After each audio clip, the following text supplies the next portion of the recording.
ॐ नमः सिद्धेभ्यः। श्रीपञ्चकल्याणमहार्हणार्हा भागात्मभाग्यातिशयैरुपेता तीर्थङ्करः केवलिनश्च शेषाः स्वस्ति क्रियां नो विषमा वहन्तु। ये शुद्धमूलोत्तरसद्गुणानां माधारभावा धनगारसंज्ञा निर्ग्रन्थवर्या निर्बद्धचर्या स्वस्ति क्रियां नो विषमा वहन्तु। देवादिदेव 1008 कैवल्य कमलापति आदि ब्रह्मा आदिनाथ भगवान की। देवादिदेव 1008 वर्तमान शासन नायक महावीर भगवान की। परम उपकारी परम पूज्य स्वट आचार्य प्रवर गुरुवर श्री विद्यासागर जी महामुनिराज की। परम पूज्य स्वट नवाचार्य श्री समय सागर जी महामुनिराज की। 3,9 करोड़ मुनिराजों की पंच कल्याणक महामहोत्सव की।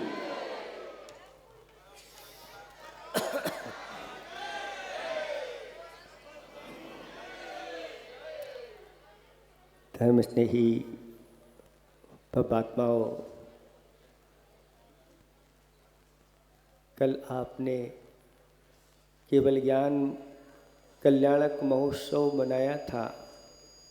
भगवान को केवल ज्ञान की प्राप्ति हुई थी, समोषण की रचना हुई और लगभग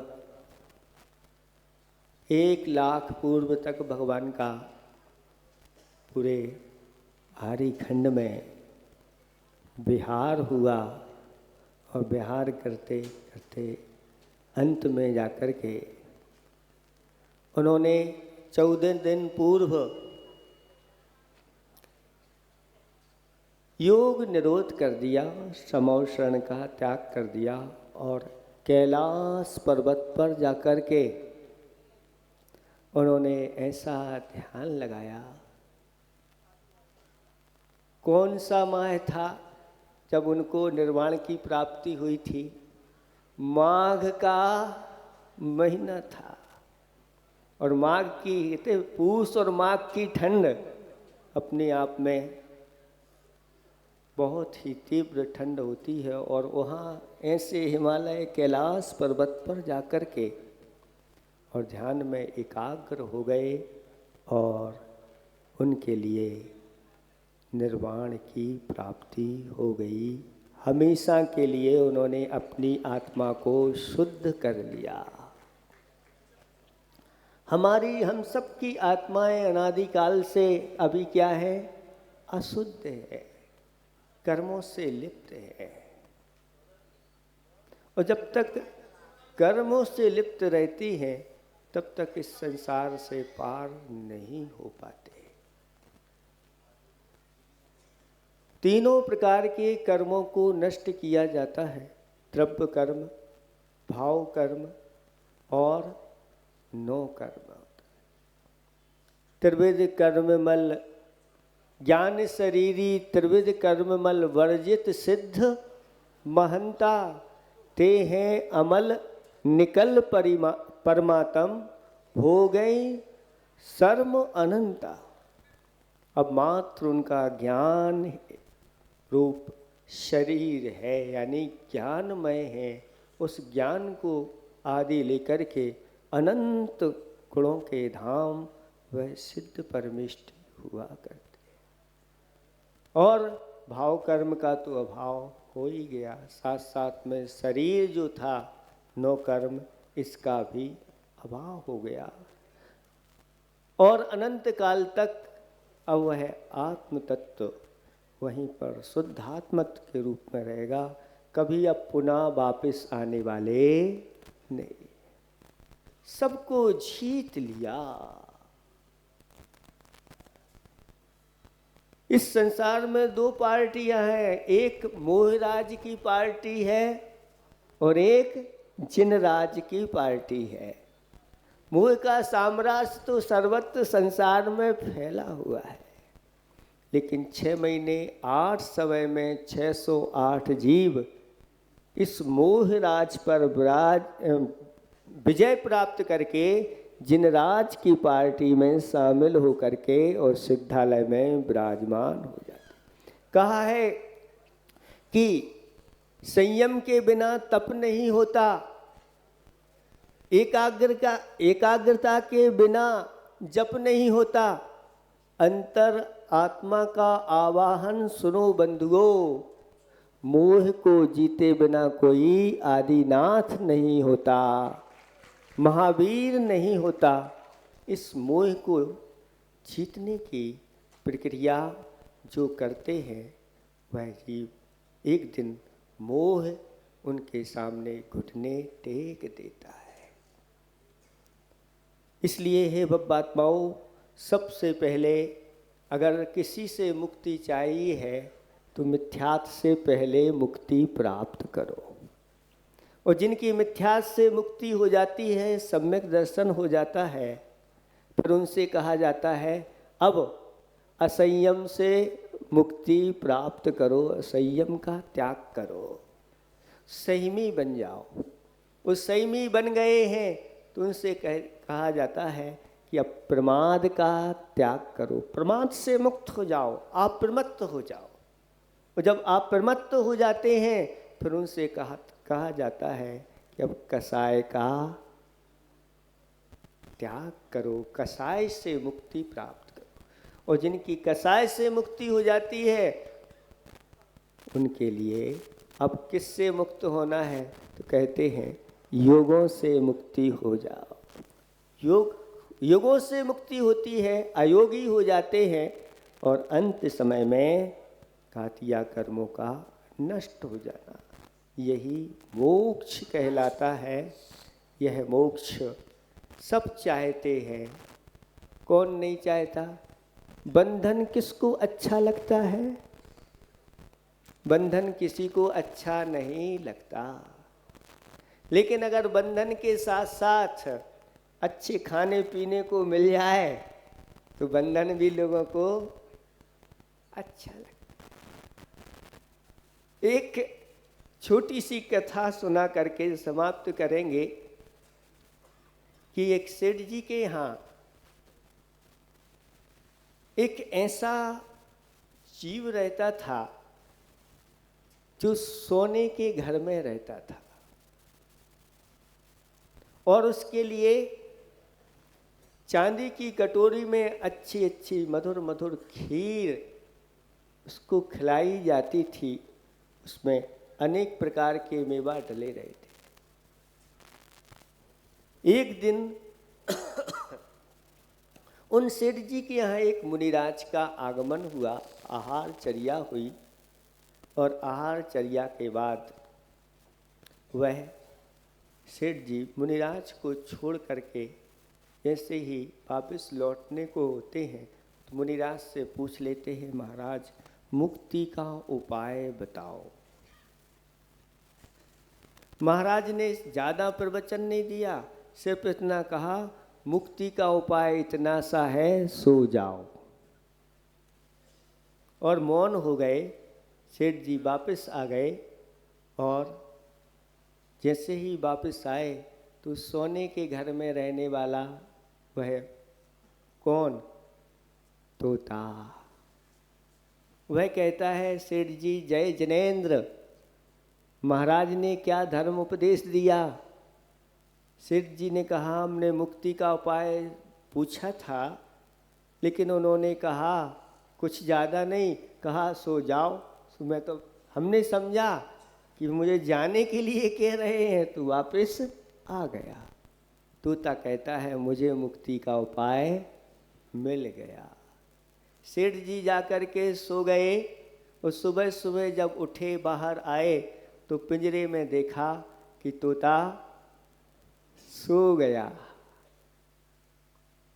सेठ जी नहीं समझ पाए कि ये सो गया कि सो, इसकी भी मुक्ति हो गई। आज जय जिनेंद्र नहीं कर रहा है, कुछ बोल नहीं रहा है। ऐसा तो नहीं। इसके प्राण पखेरु।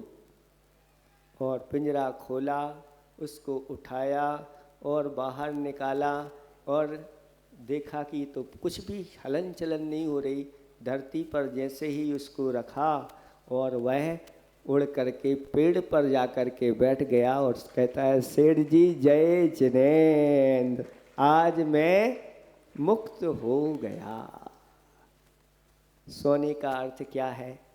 कहते हैं जो पापों में सो जाता है, संसार के कार्यों में सो जाता है, अपने धर्म के कार्यों में जागता है, अपने आत्म उत्थान के कार्यों में जागता है, ऐसा व्यक्ति बहुत जल्दी मुक्ति को प्राप्त हो जाता है। ये संसार का सुख सुखाभास है, सुख जैसा लगता है, लेकिन बाद में अनेक प्रकार की दुखों की परंपरा को बढ़ा देता है। इसलिए हे बब्बात्माओं, ये वास्तविक सुख नहीं, वास्तविक सुख तो कौन है? अभी बताते हैं आपके लिए कि जो चक्रवर्ती को सुख होते हैं, कौन से सुख होते हैं चक्रवर्ती के लिए? 9 निधियां हैं, 14 रत्न हैं, 84 लाख हाथी, 18 करोड़ घोड़े, 96,000 रानियां, दशांग भोग, अनेक प्रकार के। प्रतिदिन का एक रसोइया होता है जो आज चक्रवर्ती के लिए भोजन तैयार करेगा। अब उसका नंबर 359 या 64 दिन बाद उसका नंबर आएगा। इसी प्रकार से प्रतिदिन का एक वैद्य होता है जो आज चक्रवर्ती को चेक करता है, अब नंबर नहीं आने वाला। ऐसी सुख सुविधाओं से युक्त चक्रवर्ती का जो सुख होता है, उससे अनंत गुणा सुख भोग भूमि के जीवों के लिए होता है। क्योंकि चक्रवर्ती को तो कर्म करना पड़ता है, उधर कर्म नहीं करना पड़ता, पुरुषार्थ नहीं करना पड़ता, वहाँ भाग्य से मिलता है। तो उनको इनसे चक्रवर्ती से भी ज़्यादा सुख होता है। और भोग भूमियाँ जीवों से अपेक्षा जो भवनत्र के देव होते हैं उनको सुख होता है, उनसे अनंत गुणा सुख ऊपर के स्वधर्म आदि जो देव होते हैं उनको होता है।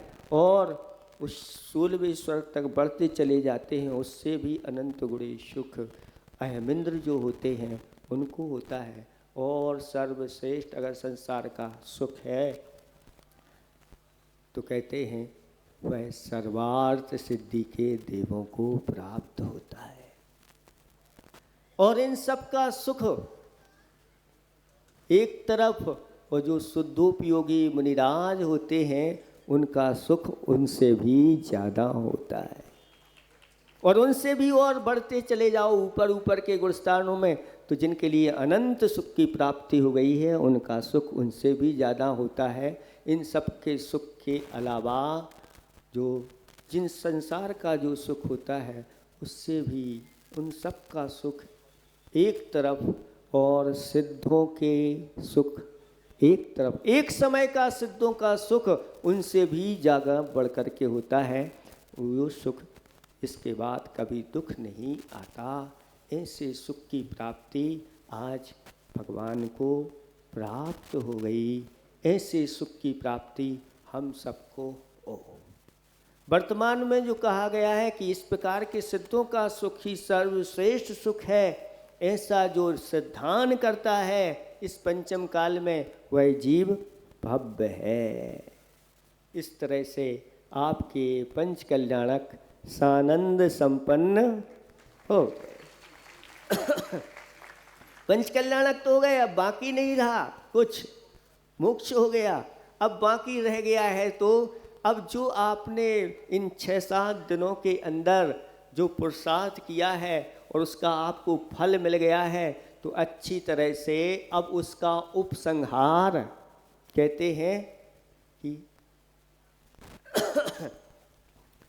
जो हमने पुरुषार्थ किया है संघर्षमय जीवन का उपसंहार कैसा होता है? हर्षमय होता है। जो आपने दान और पूजा की है, दान दे मन हर्ष, तो अब आपको दोपहर में अच्छी तरह से हर्ष यानी आनंद की अनुभूति करना है, अच्छी परिक्रमा आदि लगा करके धर्म की प्रवाह। ये उद्यापन कहलाता है। जैसे किसी के व्रत अच्छे से हो जाते हैं तो फिर वह आनंदित होता है, सबको बुला करके बाजी वाद्य बजाते हुए आनंद, आज मेरा व्रत पूरा हो गया। ऐसे ही आपके ये पंच कल्याणक आज पूरे हो गए, इसकी खुशी में सब आनंदित। और सबको ध्यान रखना है, अभी आपने पूजा पाठ का तो आनंद ले लिया, लेकिन जिस दिन प्रारंभ हुआ था, पात चैन आदि हुए थे, सभी से कहा था ये उधारी में पंच कल्याणक नहीं, उधारी में पंच कल्याणक करोगे तो आगे जाके फल भी आपको उधारी में मिलेगा। कैसा फल मिलेगा? जैसे अगले भाव में घोषणा कर दी गई कि आपको राजा बनाया जाएगा, लेकिन अभी सामने वाला जब राजगद्दी छोड़ेगा तभी तो उस गद्दी पर बैठ पाओगे, और अंतराय पड़ जाएगा। कैसा पड़ जाएगा कि अब 1 साल हो गया अभी तक गद्दी नहीं छोड़ रहा, 2 साल हो गए गद्दी नहीं छोड़ रहा, बस घोषणा कर दी अब बना। ऐसे ही आपने घोषणा कर दी तो फल भी ऐसा ही मिलता है। कर्म किसी को छोड़ता, आप कितने भी चतुर बन जाओ, कर्म किसी को छोड़ता नहीं। इसलिए आपने जो राशि बोली है, आज रथ में बैठने के पहले पहले आपको जमा करना है। सुन रहे हैं आप लोग? हाँ, अगर किसी ने राशि नहीं दी है, बिल्कुल भी नहीं दी, और पूरे सब काम कर लिए, सब आनंद ले लिए, है ना, इस प्रकार के कार्य आपको नहीं करना। हाँ, अगर जितनी अभी पूरे की गुंजाइश नहीं है तो जितनी आपके पास उतनी ला करके तो आपको जमा करना है, बाकी आप करते रहना इस प्रकार से। और समय से यहाँ से सब श्री जी ले जा करके वहाँ समोषण में विराजमान करना, अभी पूजा करना, हवन भी करना है आप लोगों के लिए। इतना ही हम पर्याप्त समझते हैं। जल्दी से जल्दी सभी लोग इन इंद्राणी के साथ यहाँ से श्री जी चलेंगे और वहाँ पर जाके सब आपको विराजमान करना है। इसके बाद फिर आप आगे की क्रियाएं करेंगे। अहिंसा परमो धर्म की।